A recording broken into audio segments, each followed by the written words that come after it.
Good morning students. आज exercise 13.4 जिसमें पार्लेलोग्राम का एरिया और पेरीमीटर पढ़ना है। तो इसमें जैसे फर्स्ट क्वेश्चन है find the area of parallelogram which base and corresponding altitude are given. तो ये जो फर्स्ट ए का जो पहला क्वेश्चन है, इसमें बेस दिया हुआ है 8 सेंटीमीटर और अल्टीट्यूड यानी हाइट दिया हुआ है 3 सेंटीमीटर। अब इसका निकालना है area of parallelogram equal to base into height. Base मेरे पास कितना है 8 सेंटीमीटर, हाइट कितना है 3 सेंटीमीटर, 8 3 जा 24 सेंटीमीटर स्क्वायर। ये आपका आंसर होगा। तो इस तरह से आपका ए नंबर का 1 2 3 ये तीनों क्वेश्चन आपका बन जाएगा। फिर बी नंबर में find the length of base of the parallelogram having the following measures. इसमें दिया है, अब एक ट्रिक आपको बता दें, ये जब समझ में आ गया तो 3 क्वेश्चन आपको समझ में आ जाएगा, तीनों क्वेश्चन आपका बन जाएगा। लेकिन इसके बाद अब जो मेन पॉइंट हो हम आपको बता दें। हम लिखते हैं एरिया ऑफ पैरेललोग्राम, ये लिखते हैं बेस इंटू हाइट। तो यहाँ जो बेस इंटू हाइट लिखते हैं, तो क्वेश्चन में अगर इस दोनों का मेजरमेंट, बेस और हाइट का मेजरमेंट दिया रहेगा, बेस और अल्टीट्यूड का मेजरमेंट दिया रहेगा, तो वह ऑटोमेटिक है कि पैरेललोग्राम का एरिया निकाला होगा। लेकिन कभी कभी होता क्या है कि अगर बेस नहीं देगा तो एरिया और अल्टीट्यूड जरूर देगा। अगर यहाँ पर हाइट नहीं देगा, अल्टीट्यूड नहीं देगा, तो बेस और एरिया जरूर देगा।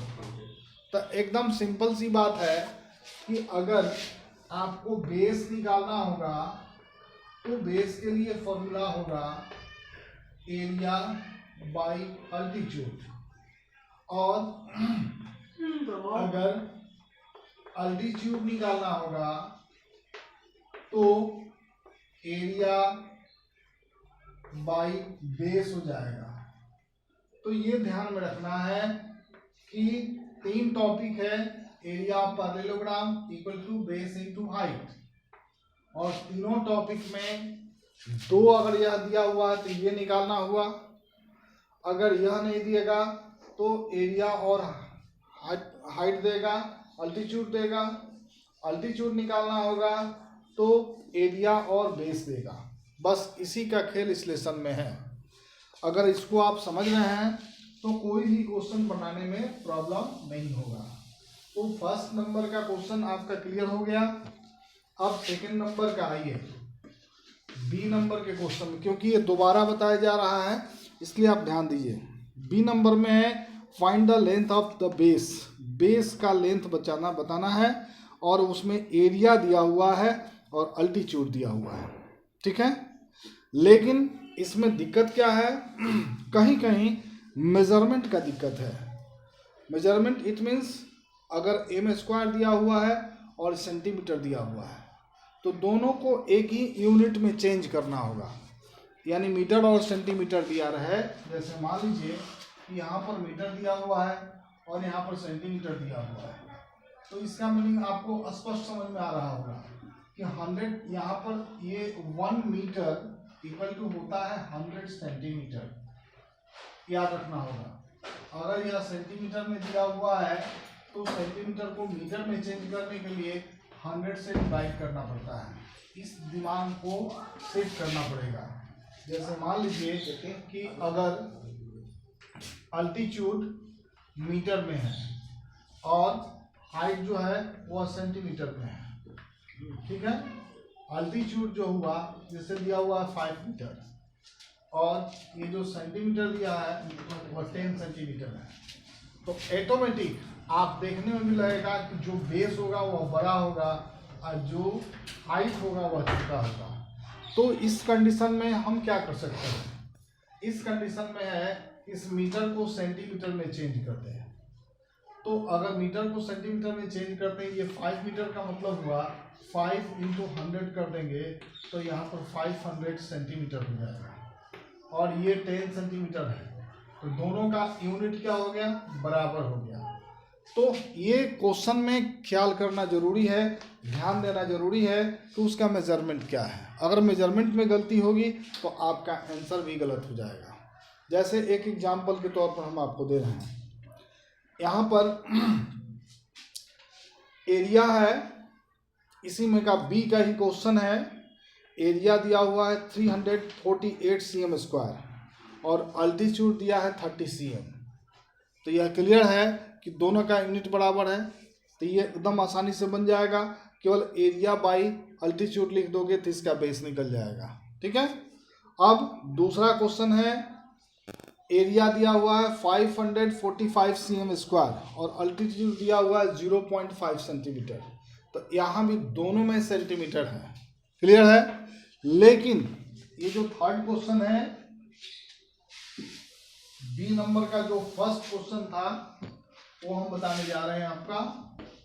बी नंबर का पहला क्वेश्चन ये दिया है, एरिया दिया हुआ है 856 मीटर स्क्वायर, और अल्टीट्यूड जो हाइट है वो दिया है 40 सेंटीमीटर। क्लियर। अब यहां पर आप देखते हैं कि अगर इसको आप चेंज कर देते हैं, इसको नहीं चेंज करते हैं तो थोड़ा सा क्रिटिकल होगा, लेकिन इसको सेंटीमीटर को मीटर में चेंज करते हैं तो 40/100 कर देते हैं, जो बिल्कुल आसान है। तो यहाँ पर अगर आपका बेस निकालना है तो बेस के लिए फॉर्मूला क्या होता है, एरिया बाई अल्टीट्यूड। एरिया मेरे पास कितना है 856 मीटर स्क्वायर है, और अल्टीट्यूड कितना है 40 सेंटीमीटर है, लेकिन जब इसको मीटर करेंगे तो यहाँ पर डिसिमल कर देंगे। ठीक है। अब इस डिसिमल का मीनिंग आपको समझ में आ गया होगा कि अगर इस डिसिमल को हटाएंगे तो डिसिमल के बाद जितना नंबर है उतना जीरो ऊपर बैठ जाएगा। एकदम सिंपल है। तो आप इसको देखेंगे 856 इंटू यहाँ 100 कर देंगे, और मीटर स्क्वायर तो रहेगा ही रहेगा, और नीचे केवल 40 मीटर हो जाएगा।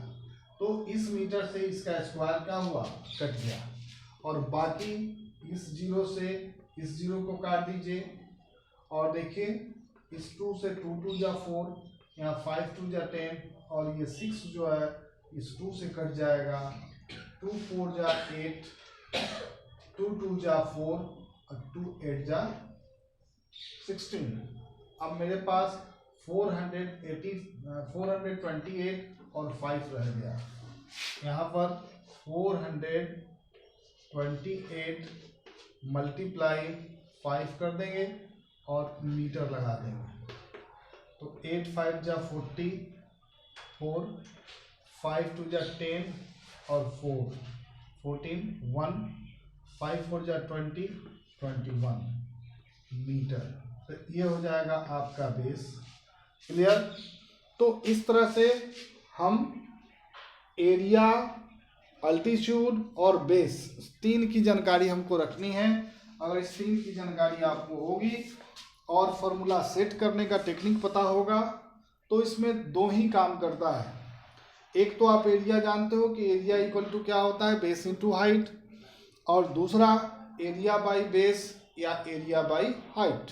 बस यही फॉर्मूला है जो आपके पूरे क्वेश्चन को सॉल्व कर देगा। अब आइए सी डी ई। तो सी नंबर में क्या है, the area of parallelogram with altitude 7.5 centimetre और इज 71.25 cm स्क्वायर। इसमें अल्टीट्यूड भी दिया हुआ है, एरिया भी दिया हुआ है। अब आपका कॉरेस्पॉन्डिंग बेस निकालना है इस पैरेललोग्राम का। तो एकदम सिंपल फॉर्मूला है कि base equal to area by altitude, है ना। तो आप डिवाइड कर दोगे तो निकल जाएगा। लेकिन यहाँ पर क्रिटिकल बात क्या है वो आपको बता दें कि ये दोनों डिसमल में दिए हुए हैं, तो डिसमल को चेंज करना बिल्कुल आसान है। आपको पेशेंस रख करके चेंज करना होगा, तब हड़बड़ा कर चेंज कीजिएगा तो नहीं होगा। यहाँ पर जैसे सी नंबर में आपका पैरेललोग्राम का एरिया दिया हुआ है, कितना दिया हुआ है तो 71.25 सीम स्क्वायर, और अल्टीट्यूड दिया हुआ है यानी हाइट दिया हुआ है, कितना दिया हुआ है 7.5 सेंटीमीटर, और बेस निकालना है, कॉरेस्पॉन्डिंग बेस निकालना है। तो बेस के लिए तो आप पहले से जानते हो A/H होता है। अब यहाँ पर 71.25 सेंटीमीटर स्क्वायर है और नीचे 7.5 सेंटीमीटर है। अब इसको देखेंगे क्योंकि बच्चे यहीं पर ज़्यादा गलती करते हैं, ये बात समझ में नहीं आती है। तो एकदम सिंपल सी आपको बात बता रहे हैं। इस डिसमल के बाद, ऊपर वाले डिसमल के बाद कितने नंबर हैं 2 नंबर हैं, और यहाँ डिसमल के बाद कितने नंबर हैं 1 नंबर है। तो ध्यान से देखिएगा, डिसमल के बाद 2 नंबर, इस डिसमल को खत्म करेंगे तो नीचे 2 ठो जीरो बैठ जाएगा, और नीचे वाला डिसमल खत्म करेंगे तो ऊपर 1 ठो जीरो बैठेगा। ये बात क्लियर हो गई। यानी इसी चीज को हम यहाँ बता रहे हैं, यानी 7125 देख लिए, और नीचे हमने 75 लिख दिया, दोनों डिसमल को हटा दिया। ऊपर वाला डिसमल जब हटाए तो नीचे 2 जीरो बैठ गया, और नीचे वाला डिसमल हटाए तो ऊपर 1 जीरो बैठ गया। मतलब 1 जीरो का कॉम्बिनेशन हो गया, 1 जीरो दोनों तरफ कट गया। तो नीचे हो गया 750 और ऊपर हो जाएगा 7125। ये दोनों ही 5 से कट जाएगा। अब 5 से कटा कर देखते हैं।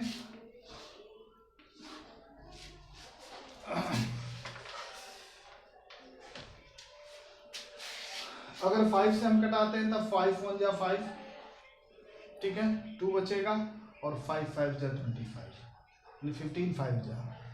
और इसको 5 से कटाते हैं तो 5 1 जा 5, इसमें का 2 बचा 21 हुआ, 5 4 जा 20, 1 बचा 12 हुआ, 5 2 जा 10, 2 बचा 5, 5 5 जा 25। फिर हम देखते हैं कि 5 से ही कट जाएगा। अगर 5 से कट जाएगा तो 5 3 जा 15 होगा, और इसको 5 से काटते हैं तो 5 2 जा तो 10 ही होगा, लेकिन 4 बचेगा तो 40, तो 5 8 जा 40 हो जाता है, 2 बचेगा तो 5 5 जा 25 हो जाता है। ठीक है, अब 3 से देखते हैं कि यह कट रहा है कि नहीं कट रहा है। तो सिंबल बता रहा है कि कट ही जाएगा।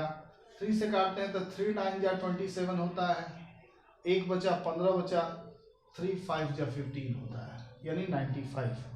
अब सब कट करके आपका 95 क्या हो गया सेंटीमीटर हो गया।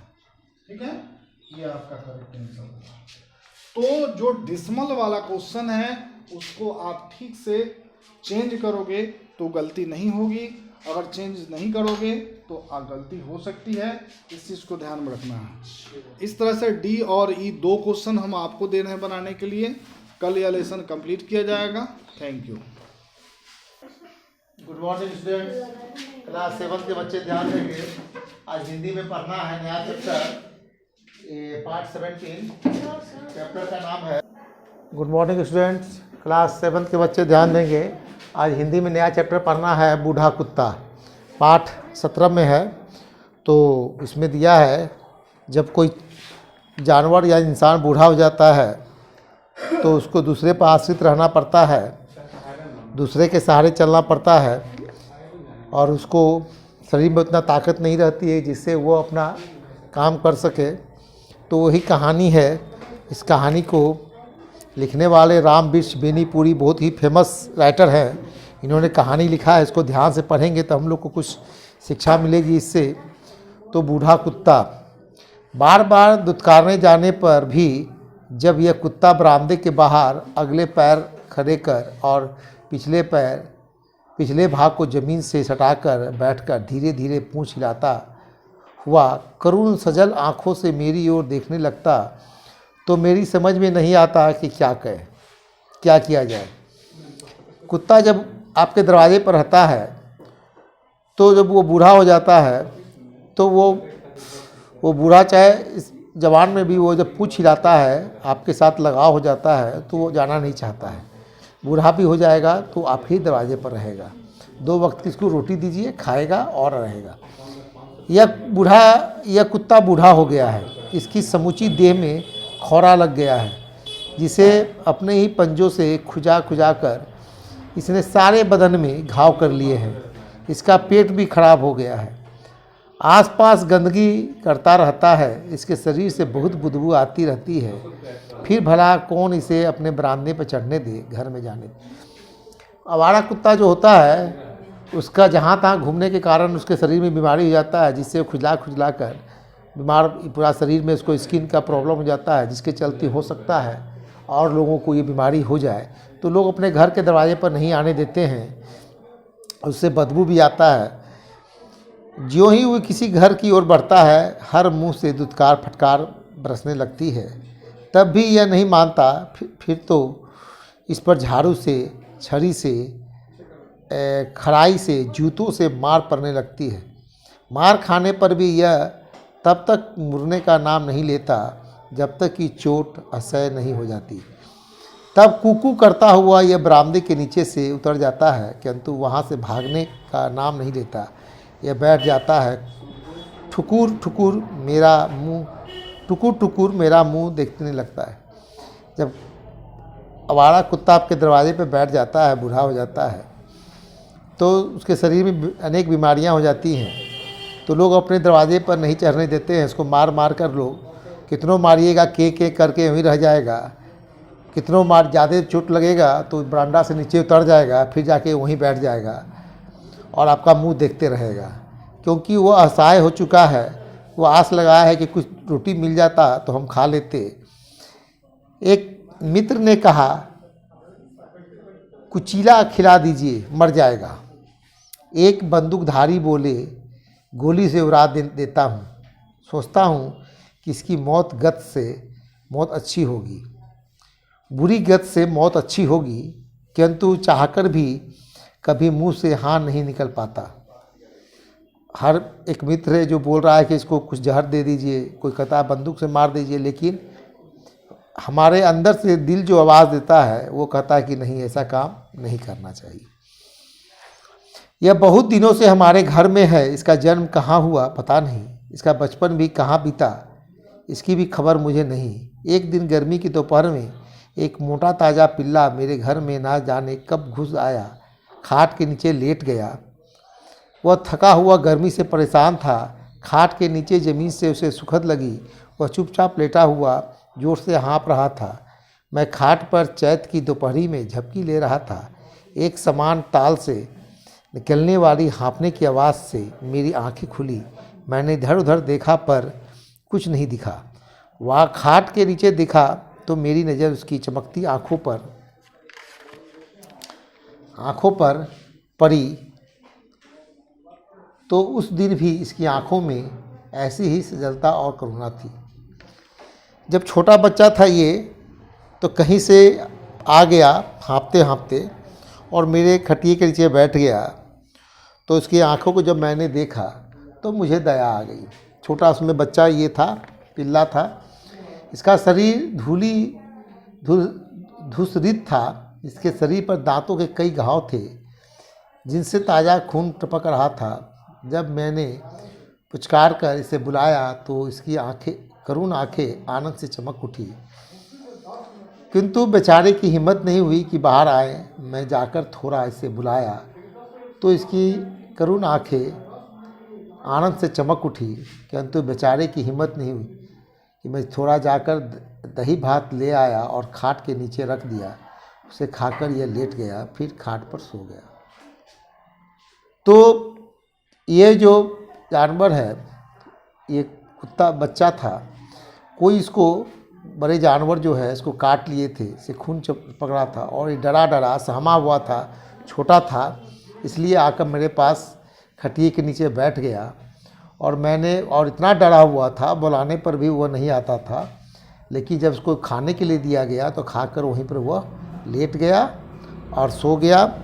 आज आपको आधा कहानी पढ़ाया गया है, आधा कहानी कल पढ़ाया जाएगा और इसके लिए धन्यवाद।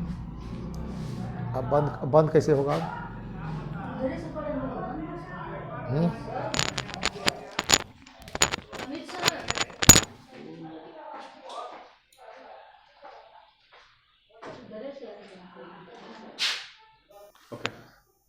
Good morning class 7। आज मैं आप लोगों को सिविक्स का lesson 6 the media and democracy. Media जो वर्ड है आप लोग तो उससे बहुत अच्छी तरीके से जानते ही होंगे। जब भी आप न्यूज चैनल यूज करते हैं तो उसमें आपको मीडिया दिखाई देते हैं, ठीक है, आपको एंकर दिखाई देगा। तो क्या दोनों के बीच में रिलेशन है, मीडिया और डेमोक्रेसी, ये जानने की जरूरत है। The means by which large number of people get information and entertainment are called media. देखिए मीडिया क्या है? मीडिया एक ऐसी संस्था या एक ऐसी वे है जहाँ से एक ही बार में लाखों करोड़ों लोग जुड़ सकते हैं और एक इंफॉर्मेशन हम चाहें तो पूरे मास में, यानी कि पूरे मतलब कि मास पीपुल ऑफ कम्युनिकेशन कर सकते हैं, या पूरे वर्ल्ड को हम एक ही बार में चाहे तो पूरा इन्फॉर्मेशन दे सकते हैं। और वो हमें कौन देता है? वो हमें ग्रांट करता है हमारी मीडिया। उसी से हमारे पास इस सारी सुख सुविधाएं हैं। आजकल देखिए कहीं भी कुछ भी इवेंट होगा या कहीं भी कुछ भी कोई भी इवेंट हो रहा है या जो भी हो रही है, वो बहुत ही जल्दी सारे विश्व में, सारे वर्ल्ड में उसकी जानकारी फैल जा रही है। किस कारण से? मीडिया के द्वारा। क्योंकि मीडिया आजकल जो उसका सर्किल है ना, पूरे क्षेत्र में फैला हुआ है, सभी जगह फैला हुआ है। ऐसा कोई क्षेत्र नहीं है जहां पे मीडिया का सर्किल आजकल नहीं फैला है। तो क्या रोल है इसके साथ डेमोक्रेसी का? The media that can reach a very large number of people at the same time are called mass media. देखिए मैंने बताया है कि मास मीडिया क्या होता है। मास मीडिया एक ऐसा संसाधन है जिसके द्वारा हम लोग एक ही बार में बहुत सारे लोगों से कनेक्ट हो सकते हैं। We are connecting at many peoples at a time. Some example, कुछ अगर एग्जाम्पल ले लें, मैं मास मीडिया का कुछ एग्जाम्पल ले लूँ तो TV, newspaper, magazine, internet, radio, ये कुछ इसके एग्जाम्पल हो सकते हैं। इसके अलावा we need to use electronic to access this, और हमको इसको यूज करने के लिए इलेक्ट्रॉनिक चीज़ों की जरूरत पड़ती है। In a democracy most of the people as usually do not directly take part in governments। देखा जाए तो अगर बात करते हैं गवर्नमेंट की, तो डेमोक्रेसी में यानी कि लोकतंत्र में ज़्यादातर पीपुल एक ही बार में इसमें हिस्सा नहीं लेते हैं। However, they must have knowledge of the government policies and the means to express their own opinion in such politics। लेकिन वो भाग तो नहीं लेते हैं, इसमें पार्टिसिपेट नहीं करते, लेकिन उनके पास नॉलेज होता है कि वो अपनी नॉलेज को शेयर कर सके, बता सके कि किस प्रकार से हो सकता है। तो ऐसे लोग ही मीडिया की से आते हैं, अपने विचारों का आदान प्रदान करते हैं, जानकारी देते हैं। Without this there is no democracy. और यही तो डेमोक्रेसी है जहाँ पे हर किसी की बातों को सुनी जाती है। The media keep the people informed about the governments activities. और मीडिया हमेशा हमें जानकारी देते रहती है इस चीज़ों के बारे में। देखिए भारत में भी किसान आंदोलन चल रहा है, उसकी भी जानकारी हमें कहाँ से मिल रही है? मीडिया से मिल रही है, पल पल की रिपोर्ट हमें मिलती है। जैसे आप न्यूज़ चैनल खोलिएगा तो जानकारी हमें, कुछ भी अगर आपके देश में हो रही है, घटना घटित हो रही है, उसकी जानकारी हमें मीडिया देती है। The people can also express their views through the media. और लोग, आजकल के लोग जो है वो मीडिया के द्वारा अपने जो भी व्यू हैं उसको शो कर सकते हैं। Important function of the media की बात करें तो the media perform a variety of function. Media जो है वो अलग अलग प्रकार के फंक्शन को करती है। Some of the most important ones are giving information, allowing discussion and debate. कुछ फंक्शन क्या है? कुछ फंक्शन है इसमें जानकारी देना, डिस्कशन करना, डिबेट करना, ये कुछ चीज़ें हैं। न्यूज़ चैनल पर भी आप देखते हैं कि 2-3 ग्रुप बैठ गए, एंकर जो है सबसे क्वेश्चन पूछ रहे हैं, अलग अलग पार्टी के मेंबर हैं, डिबेट चल रहा है, तो इससे भी हमें जानकारी मिलती है। एंड शेपिंग पब्लिक ओपिनियन, और लोगों का ओपिनियन भी लिया जाता है किसी भी मुद्दे पर। तो ये सारे डिस्कशन जो है, ये सारे जो भी आजकल की जो न्यूज एज है, जो न्यू एरा जो आ रही है, वो सब मीडिया पे आधारित होगी और सब मीडिया के हिसाब से ही चलेगी। अब टॉपिक दिया गया है गिविंग इंफॉर्मेशन का। To form intelligent opinions about different happenings around us we need correct and unbiased information on them as and when they happen. Intelligent option की बात की, जो भी ओपिनियन होते हैं वो सारी जानकारी, कभी कभी देखेगा कि न्यूज़ चैनल जो होते हैं वो स्ट्रिंग कराते हैं किसी गुप्त चीज़ों पर, कभी कभी लाइव देखेगा, चाहे ऐसे खबर लाते हैं जो अभी तक आपको या सरकार को भी उसके बारे में कुछ जानकारी नहीं है। तो ऐसे सारे न्यूज़ जो होते हैं वो आपको इन्फॉर्मेशन भी देते हैं। आमतौर पर अगर बात किया जाए तो opinion about the action of the government, we need information about the government policy as when they are adopted. अगर सरकार कोई कानून बनाती है तो कानून को पहले आपको समझना पड़ेगा, आपको जानना पड़ेगा कि वो किस प्रकार से। अब आप ही देखिए कि किसान विद्रोह क्यों कर रहे हैं, उसमें कुछ कानून है जो किसानों की आत्मरक्षा, किसानों की इनकम ऑफ सोर्स को कहीं ना कहीं ख़त्म कर रही है या कम कर रही है। इस कारण से ही किसान उसके विद्रोह में गए हैं। अगर आप किसी के इनकम ऑफ सोर्स पे, उसके ओपिनियन पर या किसी चीज़ पर नहीं दबाव डालिएगा तो कोई भी ऐसा विद्रोह करने के लिए नहीं है। यानी कि कहीं ना कहीं किसानों को लग रहा है कि जो ये बिल आ रहा है या जो भी सरकार नियम बना रही है वो उसके लिए हानिकारक है। इसी कारण से किसान जो है वो विद्रोह पर आए हैं। The media keep track of everything that goes on around us. Media हमेशा हर चीज़ों पर ध्यान देती है जो हमारे आसपास घटना घटित हो रही है। In our country and around the world, हमारे देश में या विदेशों में। They give us the latest information about important events, about the policy of our government and about the policy of other country towards our country.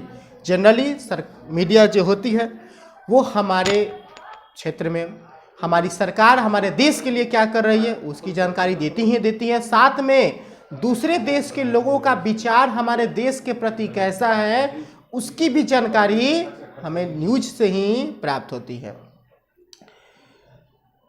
तो आज इतना ही, कल हम लोग इसमें आगे पढ़ेंगे। Thank you.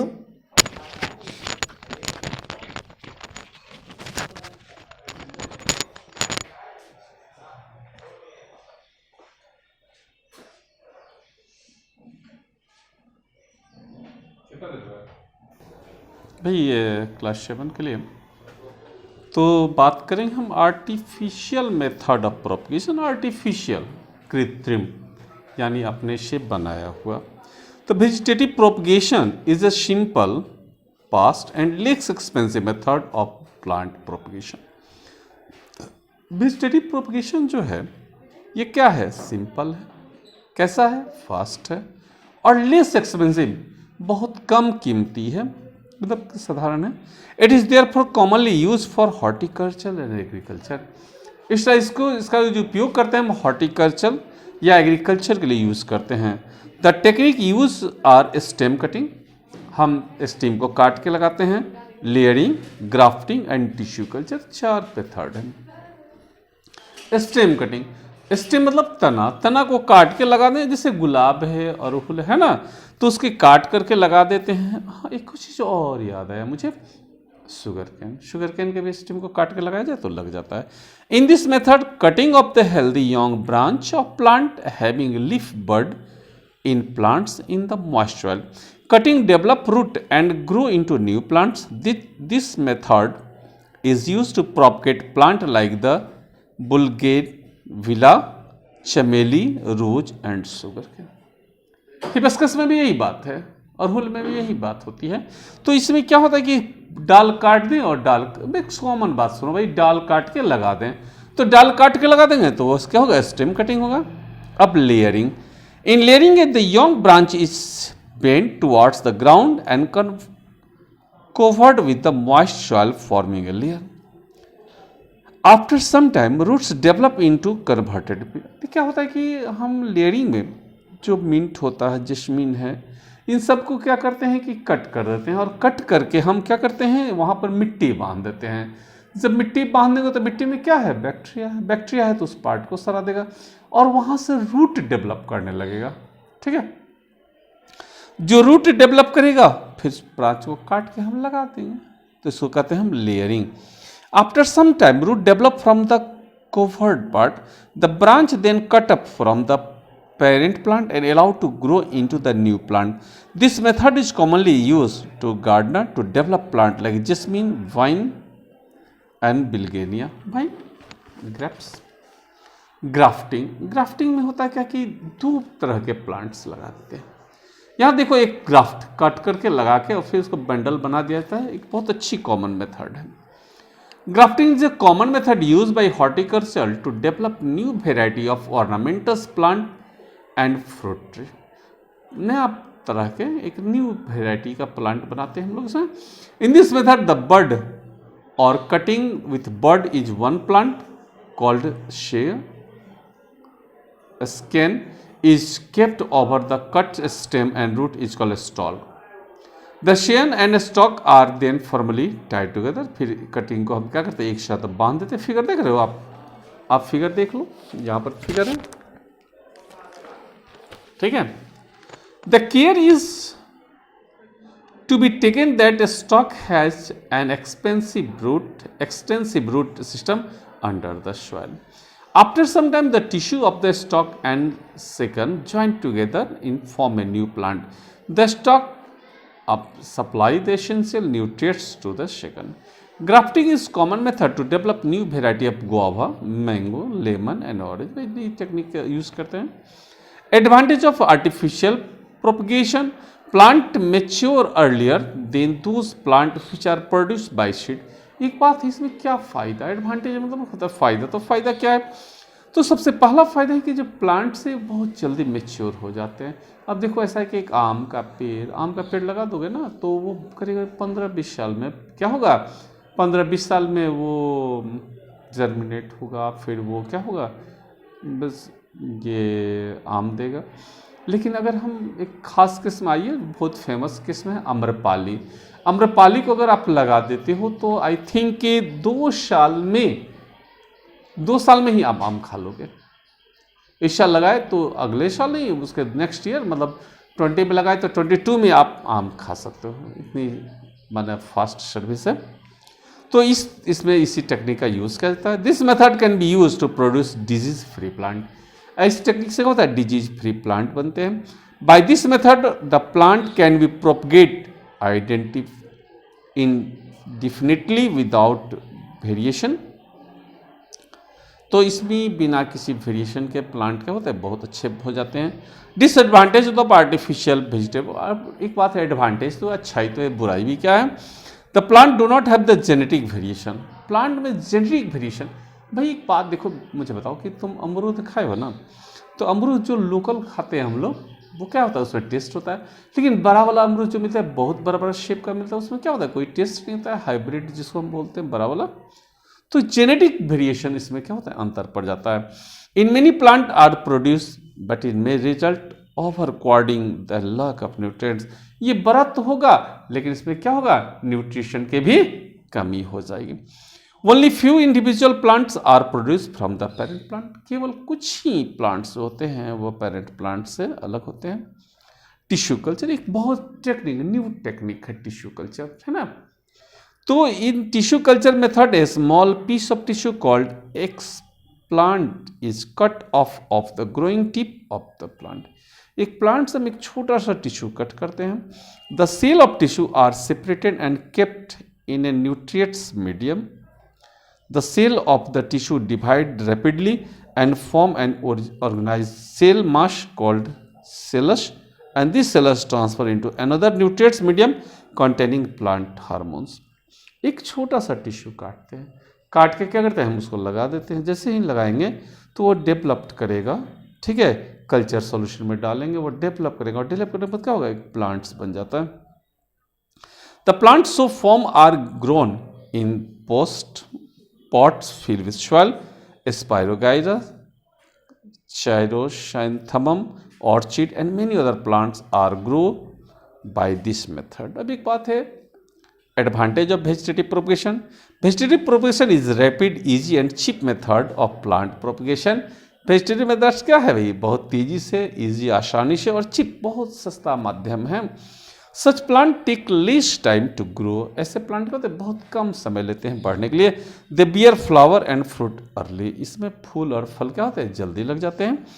The new plant are extract copy of parents plant. New plant जो होते हैं वो ठीक पेरेंट्स प्लांट के जैसा सेम होता है, चूंकि उसके टिश्यू से बना, और टिश्यू से आप रहे ना कि शेल और टिश्यू तो सेम हो जाते हैं। The parent plant produce a large number of plants in the short time. और पेरेंट प्लांट से जो बहुत ज़्यादा संख्या में क्या होती हैं, डॉटर प्लांट्स पैदा हो जाता है। Plants like banana, seedless grapes, rose, pineapple, dahlia, which do not produce seed can only grow by vegetatively। ये प्लांट जो होते हैं सीड नहीं बनाते हैं, ये सेक्सुअली रिप्रोडक्शन होता है, तो ये टिश्यू कल्चर के माध्यम से उसको बहुत ज़्यादा पैदा कर लेते हैं। Demerit of the vegetative propagation. अब बाई मेरिट के बाद डिमेरिट है। By vegetative propagation plant loss their reproductive power after a few generation. तो वेजिटेटिव प्रोपगेशन में क्या होता है कि प्लांट्स जो कुछ जनरेशन के बाद ये अपना रिप्रोडक्टिव पावर खो देते हैं। Due to loss of power of fight against disease, चूँकि इस रोग मारने की शक्ति इसमें कम होती है, they are prone to infection. ये बहुत जल्दी इन्फेक्शन के शिकार हो जाते हैं। Plant became over crowded at one place. Plant की संख्या ओवर क्वार्टेड, काफ़ी संख्या भी एक जगह हो जाती है। And face a lack of nutrition due to competition. और फिर इसमें क्या होती है, न्यूट्रिशन के लिए एक अच्छी कंपटीशन हो जाती है। बस आज इतना। देखो अब अगले दिन जो हम पढ़ाएंगे बायोसेक्सुअल रिप्रोडक्शन। आप फिगर देख लो, ये वाली फिगर, तो ये चैप्टर पढ़ाएंगे, ये पढ़ कर रखिएगा। बस आज के लिए इतना ही। थैंक्स।